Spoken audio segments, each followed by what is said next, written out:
샬롬, 반갑습니다. 오늘도 말씀 묵상의 시간에 잘 나오셨습니다. 이번 주간은 고난 주간입니다. 각자의 자리에서 그 어느 때보다 십자가를 더 깊이 묵상하고 예수님과 동행하는 시간입니다. 예수님의 죽음은 역사적으로 2000년 전의 사건이지만 그 죽음은 단지 과거로만 끝나지 않습니다. 지금도 예수님의 죽음은 우리에게 유효하고요. 십자가의 구속의 은혜는 여전히 우리에게 흐르고 있습니다. 오늘도 십자가에서 나를 향해 그 은혜 앞으로 나오라 부르시는 예수님의 음성에 귀를 기울이며 승리하는 복된 날이 되시기를 축복합니다. 오늘 우리에게 주시는 하나님 말씀을 함께 보시겠습니다. 오늘의 말씀은 마가복음 15장 12절에서 15절까지 말씀을 화면을 통해서 함께 보시겠습니다. 빌라도가 또 대답하여 이르되 그러면 너희가 유대인의 왕이라 하는 이를 내가 어떻게 하랴? 그들이 다시 소리 지르되 그를 십자가에 못 박게 하소서. 빌라도가 이르되 어찌미냐 무슨 악한 일을 하였느냐 하니 더욱 소리 지르되 십자가에 못 박게 하소서 하는지라. 빌라도가 무리에게 만족을 주고자 하여 바라바는 놓아주고 예수는 채찍질하고 십자가에 못 박히게 넘겨주니라. 아멘. 오늘의 본문은 이제 14장에서 예수님의 사형을 공회에서 확정한 대제사장들과 또 많은 유대인들이 예수님을 결박하여 빌라도 앞으로 나오게 됩니다. 빌라도는 당시 대제사장들이 자신들의 시기심과 종교적인 이유로 예수님을 넘겨준 사실을 알고 있었습니다. 그래서 그는 당시 전통의 관례대로 예수님을 풀어주려 했고 백성들에게 묻게 되죠. 하지만 이미 대제사장들의 충동으로 백성들은 예수님이 아닌 바라바를 놓아줄 것을 말합니다. 그러자 오늘 본문에 빌라도는 또 백성에게 다시 한번 묻습니다. 그러면 너희가 유대인의 왕이라 하는 일을 내가 어떻게 하기를 원하느냐라고 묻죠. 그러자 13절에 보니까요. 그들이 다시 소리 지르되 그를 십자가에 못 박게 하소서라고 외치게 됩니다. 여러분, 저는 오늘 말씀을 묵상하면서 13절에 나오는 그들에 대해서 한번 묵상이 되었습니다. 여기서 그들이란 누구일까요? 먼저 13절에 본문에 나오는 그들이란 대제사장들에게 선동된 유대인 무리일 것입니다. 11절에 보면 이들은 단순히 자발적으로 모인 군중이 아니라 대제사장들의 충동으로 인해 모여든 무리임을 알 수 있죠. 또한 이들은 불과 며칠 전 예수님께서 예루살렘에 입성하실 때에 호산나를 외치며 환영했던 이들이 포함되어 있었을 가능성이 큽니다. 왜냐하면 이 복음서의 저자들은 예루살렘 입성 때 예수님을 맞이한 사람들과 그리고 빌라도 법정 앞에 모인 사람들을 모두 동일하게 무리라는 단어로 표현하고 있기 때문입니다. 또한 복음서 저자들은 의도적으로 그들의 대립된 모습을 이 복음서 곳곳에서 대조시키고 있기 때문입니다. 여러분, 그렇다면 이 그들은 왜 한순간에 이렇게 돌변했을까요? 불과 며칠 전까지만 해도 나귀를 타고 예루살렘에 입성하시는 예수님을 향하여서 자신들의 겉옷을 길에 펴고 그리고 종려나무를 흔들며 호산나 다윗의 자손이여 찬송하리로다, 주의 이름으로 오신 이여 찬송하리로다 라고 예수님을 이렇게 환대했던 그들이었는데 이제는 왜 그렇게 갑자기 예수님을 향하여서 마음이 변했냐는 것입니다. 물론 오늘 본문에 나오는 것처럼 대제사장들이 그들이 충동한 이유가 있겠습니다. 여기서 충동했다는 것은 원어적으로 아나세이오라고 하는 단어인데요. 이 단어는 단순히 말로 설득하는 수준을 넘어서 아주 강렬한 의미를 담고 있습니다. 즉 그들의 감정과 또 어떤 여론을 조작하고요, 정치적인 선동을 통해 그들로 하여금 예수님을 십자가에 못 박히도록 한 것입니다. 하지만 그들의 마음이 이렇게 돌변했던 이유는 궁극적으로 따로 있을 것입니다.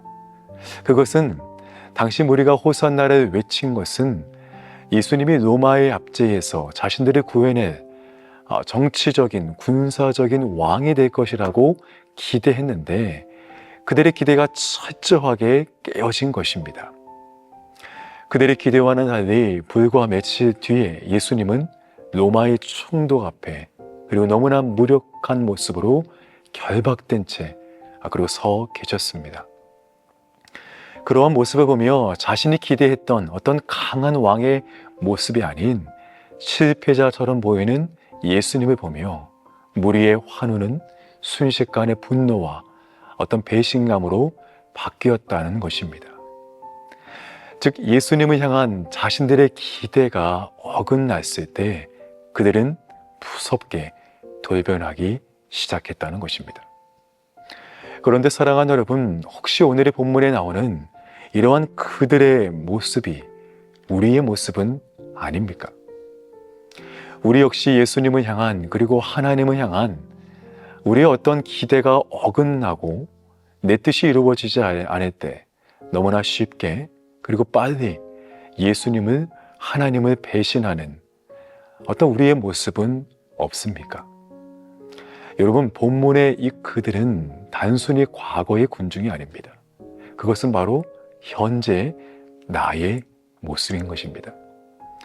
나 역시 여전히 예수님을 향하여 나의 진정한 왕으로, 나의 주인으로 섬기는 것이 아니라 단지 내 기대와 욕망을 이루어줄 그러한 왕을 원했던 것뿐입니다. 또 오늘 본문에 나오는 빌라도 역시 마찬가지입니다. 이 15절 말씀 보니까요, 빌라도가 무리에게 만족을 주고자 하여 바라바를 놓아주고 예수를 채찍질하고 십자가에 못 박히게 넘겨주니라 라고 말씀합니다. 빌라도는 예수님이 죄가 없다는 것을 알고 있었습니다. 그럼에도 불구하고 사람들의 만족을 위해 예수님을 넘겨주었습니다. 그런데 여러분, 이러한 모습도 우리에게 낯설지 않습니다. 우리도 살아가면서 진리가 무엇인지, 그리고 하나님을 위한 것이 무엇인지 잘 이미 알고 있습니다. 그런데 때로 우리도 사람들의 시선 때문에, 관계 때문에, 또한 내가 손해보기 싫어서 세상에 만족을 주고자 예수님을 내려놓을 때가 있더라는 것입니다. 사랑하는 여러분, 오늘 말씀을 통해 저는 이러한 모습, 그리고 저의 모습을 한번 깨닫게 되었습니다. 여러분은 어떠하십니까? 이 본문에 나오는 그들과 빌라도의 모습이 내 모습이 보여지지는 않으신가요? 그들을 향하여서 어리석다라고, 잘못되었다라고 말하기 이전에 그들의 이러한 어리석음과 불순종이 나에게는 없냐는 것입니다. 사랑하는 여러분, 이번 주간은 고난주간입니다. 이 고난주간에 우리는 단지 십자가를 바라보는 것으로 끝나면 안 됩니다. 혹여나 세상에서 예수님을 등지고 있는, 또 배신하고 있는 어떤 우리의 어리석은, 우리의 불순종하는 모습이 있다면 다시 한번 십자가 앞에 우리의 모습을 회개해야 합니다. 그리고 그 십자가의 은혜를 구하며 다시 한번 하나님께로 우리의 삶을 돌리는 적극적인 그러한 한 주가 되어야 할 줄 믿습니다. 오늘 하루 하나님을 향한 나의 신앙이 내 기도와 뜻이 아니라 오직 하나님의 뜻을 붙드는 하루가 되시기를 축복합니다. 사람들의, 또 세상의 만족이 아니라 오직 하나님의 기쁨을 선택하는 그러한 하루가 되기를 원합니다. 그럴 때 우리 안에 다시금 예수 그리스도의 이 십자가 복음이 회복되고 진정으로 하나님께서 기뻐하시며 하나님 마음에 합한 그러한 믿음의 사람으로 거듭나게 될 줄 믿습니다. 바라기는 오늘 말씀을 통해서 우리 나 자신을 돌아보기를 원하고요, 이 십자가 앞으로 더 깊이 나아가 주님과 동행하며 승리하는 우리 모두가 되시기를 다시 한번 축복합니다.